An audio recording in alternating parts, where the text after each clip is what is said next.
हर साल बजट तो हम लोग देख लेते हैं और अपने मतलब की बात कई लोग निकाल भी लेते हैं या किसी से समझ लेते हैं, लेकिन बजट होता क्या है ये शायद हम में बहुत लोग नहीं समझ पाते। तो कोशिश करते हैं ये देखने समझने की कि बजट का मतलब क्या होता है, ताकि बजट का भाषण जब हम सुने तो समझ में आए कि क्या हो रहा है। बजट में सरकार यह बताती है कि पैसा किस चीज पर खर्च किया जाएगा और उस खर्च के लिए पैसा आएगा कहां से। सिंपल, सीधा सा मतलब है ये। तो 2022 का बजट आने से पहले समझते हैं कि 2021 के बजट में क्या बताया गया था। पहली बात तो यह याद रखनी है कि बजट के लिए साल जनवरी में नहीं बल्कि अप्रैल में शुरू होता है। यानी 2021 का जो बजट था वो अप्रैल 2021 से मार्च 2022 के लिए था। तो 2022 का जो बजट होगा वो अप्रैल 2022 से मार्च 2023 के लिए होगा। तो 2021 के बजट में भी बताया गया था कि 2021 में सरकार पैसे कहां खर्च करेगी और पैसा कहां से आएगा। टोटल बजट था 35 लाख करोड़ रुपए का। 35 लाख करोड़, यानी सरकार ने प्लान किया था कि 2021 में 35 लाख करोड़ रुपए खर्च करने हैं। इसमें हमारे घर के बजट से उल्टा फंडा होता है। घर के बजट में तो हम ये देखते हैं ना कि कमाई कितनी है और उस हिसाब से खर्चा प्लान करते हैं। सरकार ऐसा नहीं करती, सरकार उल्टा करती है। सरकार पहले खर्चे प्लान कर लेती है और फिर देखती है कि कमाई कितनी होगी। तभी तो कहते हैं बजट का घाटा। आपके घर का बजट घाटे का बजट थोड़ी होता है। जो पैसा होता है वो आप खर्च करते हैं, लेकिन सरकार का बजट घाटे का बजट होता है। सरकार खर्चा प्लान कर लेती है और कमाई उतनी नहीं होती तो उधारी ले लेती है, यानी खर्चा ज्यादा आमदनी कम और बाकी का ले लो कर्जा। तो 2021 में 35 लाख करोड़ रुपए का खर्चा प्लान किया गया था बजट में। अब देखिए ये 35 लाख करोड़ कहां खर्च करने का प्लान था। सबसे ज्यादा खर्चा तो है ब्याज का। जी हां, ब्याज। जो ये हर साल सरकार घाटे का बजट बना बनाकर कमाई से ज्यादा का खर्चा करती आ रही है, तो देश पर चढ़ चुका है बहुत ज्यादा कर्जा और कर्ज का ब्याज चुकाना तो पड़ता है। तो पूरे खर्च का 20% 2021 में ब्याज चुकाने के लिए रखा था। यानी हर 1 रुपए में 20 पैसे पिछले कर्ज का ब्याज ही चुकाने के लिए अलग रखा था। 35 लाख करोड़ रुपए में 20% यानी 7 लाख करोड़ रुपए। तो 7 लाख करोड़ रुपए तो ये अलग हुए 35 लाख करोड़ से। इसके बाद सबसे बड़ा हिस्सा था राज्यों का। जितना भी टैक्स केंद्र सरकार जुटाती है उसको राज्य सरकारों को भी बांटना पड़ता है। हर राज्य का हिस्सा होता है टैक्स में। और टैक्स से मतलब सिर्फ इनकम टैक्स नहीं होता। कई लोग ये गलतफहमी पाल के बैठते हैं कि हम तो टैक्स देते हैं, इतने सारे लोग टैक्स नहीं देते। अरे भाई, टैक्स तो गरीब से गरीब, अमीर से अमीर आदमी देता है। हर चीज पर जीएसटी लगता है, नहीं लगता? तो वो भी तो टैक्स है। गरीब भी अगर कुछ लेता है तो जीएसटी देता है। यानी सब लोग टैक्स देते हैं। सिर्फ इनकम टैक्स ही टैक्स नहीं होता, जीएसटी होता है, इंपोर्ट ड्यूटी होती है, वगैरह वगैरह। ये सारा टैक्स जो केंद्र सरकार के पास जाता है उसका हिस्सा फिर राज्यों में बांटा जाता है।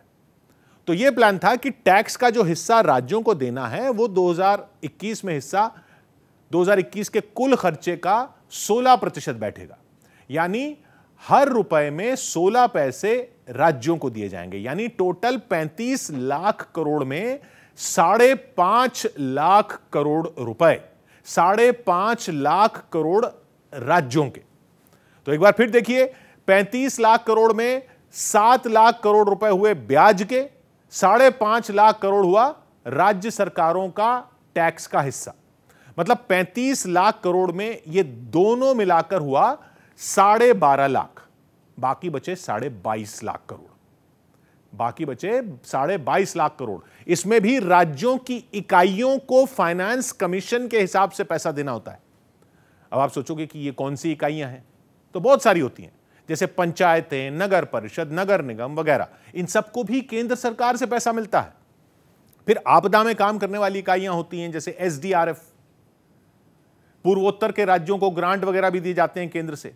ऐसे तमाम खर्चे होते हैं जो राज्यों की इकाइयों को जाते हैं फाइनेंस कमीशन के हिसाब से।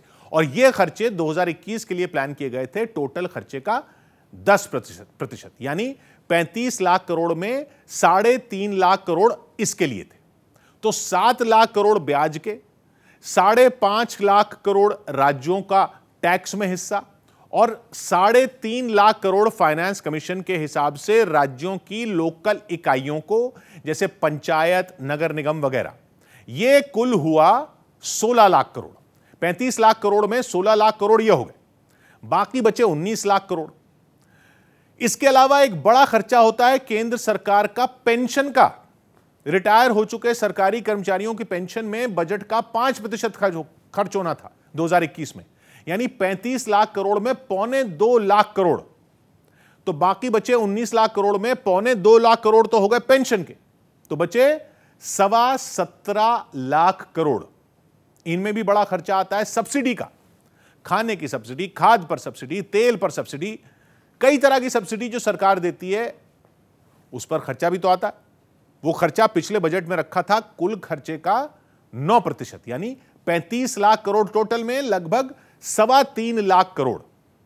तो जो हमारे हिसाब से खर्चे बचे थे, हिसाब में बचे थे 17.25 लाख करोड़, उनमें 3.25 लाख करोड़ तो सब्सिडी में खर्च हो जाने थे, तो बाकी बचे 14 लाख करोड़। 35 लाख करोड़ से हमने शुरू किया था, फिर समझिए 35 लाख करोड़ से हमने शुरू किया था, लेकिन अभी तक तरह तरह की योजनाओं पर खर्च पर पहुंचे भी नहीं है और 21 लाख करोड़ रुपए का हिसाब पूरा हो गया है। 7 लाख करोड़ रुपए ब्याज के, 5.5 लाख करोड़ रुपए राज्य सरकारों को टैक्स का हिस्सा, 3.5 लाख करोड़ रुपए फाइनेंस कमीशन के हिसाब से राज्यों की लोकल इकाइयों को, 2.25 लाख करोड़ रुपए पेंशन के, 3.25 लाख करोड़ रुपए सब्सिडी के, ये सब मिला के 21 लाख करोड़ हो गया, बचे 14 लाख करोड़। इसमें बड़ा हिस्सा जाता है रक्षा के लिए, यानी सेना के लिए, कुल खर्च का 8%, यानी लगभग 3.25 लाख करोड़। 3.25 लाख करोड़ रुपए डिफेंस के लिए निकाल के बचे 11.25 लाख करोड़ रुपए। अभी खर्चा शुरू नहीं हुआ, ये सब पूरा होने के बाद 11.25 लाख करोड़ रुपए बचे। अब बारी आती है केंद्र सरकार की योजनाओं की, जो बजट में सुनते हैं ना हम, यानी स्वास्थ्य के लिए योजना, सड़क के लिए योजना, किसानों की योजना, स्वच्छ भारत के लिए योजना वगैरह वगैरह। 2 तरह की होती हैं योजनाएं। एक तो वो जो केंद्र सरकार की अपनी योजनाएं होती हैं, जिनमें सीधा केंद्र सरकार पैसा खर्च करती है और केंद्र सरकार ही योजना को लागू करती है, इनको कहते हैं सेंट्रल सेक्टर स्कीम्स। दूसरी होती हैं वो जो राज्य सरकारें लागू करती हैं लेकिन पैसा केंद्र सरकार देती है, इनको कहते हैं सेंट्रली स्पॉन्सर्ड स्कीम्स। केंद्र की अपनी योजनाओं के लिए 2021 में रखा था कुल खर्च का 13% हिस्सा, यानी हर रुपए में 13 पैसे, मतलब 35 लाख करोड़ में 4.5 लाख करोड़। और जो योजनाएं राज्यों के जरिए लागू होती हैं, सेंट्रली स्पॉन्सर्ड स्कीम्स, उनके लिए रखा था 9% पैसा, यानी 3.25 लाख करोड़ रुपए। मतलब जो हमारे हिसाब से 11.25 लाख करोड़ रुपए बचे थे ना हम हिसाब में, उनमें सरकार की योजनाओं के लिए रखे 4.5 प्लस 3.25 यानी 7.25 लाख करोड़ रुपए। तो कुल 35 लाख करोड़ में बचे 3.5 लाख करोड़, यानी 10%, जो अन्य खर्चों के खाते में जाना था। अन्य अदर एक्सपेंडिचर 10%, 3.5 लाख करोड़।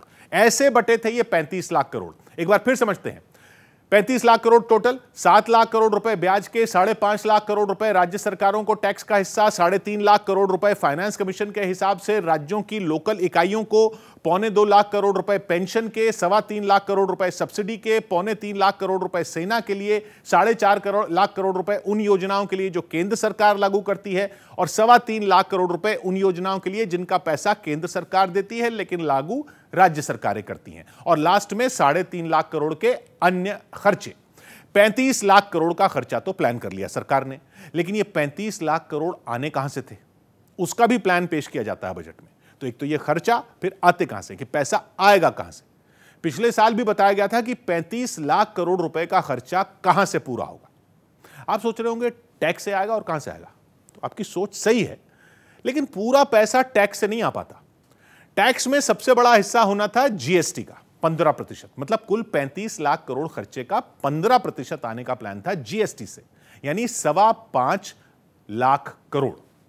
दूसरा बड़ा हिस्सा आना था इनकम टैक्स से 14%, यानी लगभग 5 लाख करोड़ रुपए। GST 5.25 lakh crore, income tax से 5 लाख करोड़, और तीसरे नंबर पर कंपनियों से जो उनके मुनाफे पर टैक्स लिया जाता है वो, उसको कहते हैं कॉरपोरेशन टैक्स। 35 लाख करोड़ के खर्चे के लिए 13% हिस्सा वहां से, यानी लगभग 4.5 लाख करोड़ रुपए।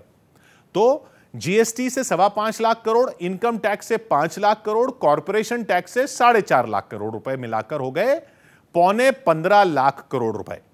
35 लाख करोड़ के टोटल खर्चे के लिए 15.25 लाख करोड़ रुपए ये हो गए। बाकी जुटाने थे 20,25,000, माफ कीजिएगा, 20.25 लाख करोड़ रुपए। इसके बाद नंबर आता है केंद्र सरकार की एक्साइज ड्यूटी का। एक्साइज से जुटाना था कुल खर्चे का 8%, यानी 3.25 लाख करोड़ रुपए। तो जीएसटी से 5.25 लाख करोड़, इनकम टैक्स से 5 लाख करोड़, कॉर्पोरेशन टैक्स से 4.5 लाख करोड़ और एक्साइज से 3.25 लाख करोड़ रुपए मिलाकर हो गए 17.5 लाख करोड़ रुपए। 35 लाख चाहिए, 17.5 ये हो गए। इसके अलावा एक और टैक्स होता है जो केंद्र सरकार लेती है, वो होता है कस्टम्स। कस्टम्स का हिस्सा रखा था बजट में 3%, यानी 1 लाख करोड़ रुपए। तो टैक्स के टोटल हो गए 18.5 लाख करोड़ रुपए। एक बार फिर देखते हैं, जीएसटी से 5.25 लाख करोड़, इनकम टैक्स से 5 लाख करोड़, कॉर्पोरेशन टैक्स से 4.5 लाख करोड़, एक्साइज से 2.25 लाख करोड़ और कस्टम्स के 1 लाख करोड़ रुपए मिलाकर हो गए 18.5 लाख करोड़। इसके अलावा भी सरकार की कमाई होती है। यह टैक्स हो गया। टैक्स के अलावा नॉन टैक्स रेवेन्यू होता है। केंद्र सरकार राज्यों को कर्ज देती है, उसका ब्याज मिलता है केंद्र को राज्यों से। इतनी सारी सरकारी कंपनियां हैं, वो अपने मुनाफे का हिस्सा देती हैं सरकार को, पब्लिक सेक्टर कंपनियां। टोल मिलता है हाईवे से, बिजली सप्लाई से कमाई होती है, बहुत सारी सेवाएं होती हैं जो केंद्र सरकार देती है, उनसे कमाई होती है। यह सब मिलाकर होता है नॉन टैक्स रेवेन्यू। कुल खर्चे का 6% यहां से आना था, यानी 35 लाख करोड़ का 6%, मतलब लगभग 2 लाख करोड़ रुपए। इसके अलावा भी एक कमाई होती है जिसको कहते हैं नॉन डेट कैपिटल रिसीट्स। अब ये क्या है? यानी जो संपत्ति बेचकर पैसा मिलता है सरकार को, प्लस जो कर्ज जो राज्यों को दिया वो जब वापस मिलता है। एक तो ब्याज मिलता है, वो नॉन टैक्स रेवेन्यू, लेकिन कर्जाई जब वापस मिलता है मूल, तो वो नॉन डेट कैपिटल रिसीट्स। संपत्ति बेचकर मतलब सरकारी कंपनियों में हिस्सेदारी बेचकर, विनिवेश। तो राज्यों को दिया लोन वापस मिलने का और सरकारी कंपनियों में हिस्सेदारी बेचने का हिसाब रखा था टोटल में 5%, यानी 2.25 लाख करोड़ रुपए। तो जीएसटी से 5.25 लाख करोड़, इनकम टैक्स से 5 लाख करोड़, कॉर्पोरेशन टैक्स से 4.5 लाख करोड़, एक्साइज से 3.25 लाख करोड़, कस्टम से 1 लाख करोड़ रुपए मिलाकर हो गए टैक्स के 18.5 लाख करोड़ रुपए। 2 lakh crore non tax revenue के मिलाकर हो गए 20.5 लाख करोड़ रुपए। नॉन डेट कैपिटल रिसीट्स यानी हिस्सेदारी बेचकर मिले 2.25 लाख करोड़ रुपए मिलाकर हो गए 22 लाख करोड़ रुपए। टोटल खर्चा 35 लाख करोड़ का बजट था और कमाई का प्लान था 22 लाख करोड़ का। बाकी के 36% यानी 1/3 से भी ज्यादा, यानी 13.25 लाख करोड़ रुपए आने थे उधार से। जी हां, उधार। जैसे सरकार बॉन्ड जारी करती है, कर्ज लेती है, तरह तरह से उधार लेकर सरकार पैसे जुटाती है, वो सब इस हिस्से में जाता है, जिसको मोटे तौर पर सिर्फ समझने के लिए हम कह रहे हैं उधार। तो ऐसे प्लान था 2021 में 35 लाख करोड़ रुपए खर्च करने के लिए पैसे जुटाने का। जीएसटी से 5.25 लाख करोड़, इनकम टैक्स से 5 लाख करोड़, कॉर्पोरेशन टैक्स से 4.5 लाख करोड़, एक्साइज से 3.25 लाख करोड़, कस्टम्स के 1 लाख करोड़ रुपए मिलाकर टैक्स के 18.5 लाख करोड़ रुपए, 2 lakh crore non tax revenue के मिलाकर हो गए 20.5 लाख करोड़ रुपए। नॉन डेट कैपिटल रिसीट्स यानी हिस्सेदारी बेचकर मिले 2.25 लाख करोड़ मिलाकर हो गए 22 लाख करोड़ रुपए और बाकी का 13.25 लाख करोड़ रुपया लेना था उधार। टोटल हो गया 35 लाख करोड़। 35 लाख करोड़ खर्च करने का बजट और 35 लाख करोड़ रुपए जुटाने का बजट, ये था 2021 का। ऐसे ही आएगा 2022 का, जिसमें बताया जाएगा कि कितना पैसा खर्च करने का प्लान है और वो पैसा जुटाएगी कहां से सरकार।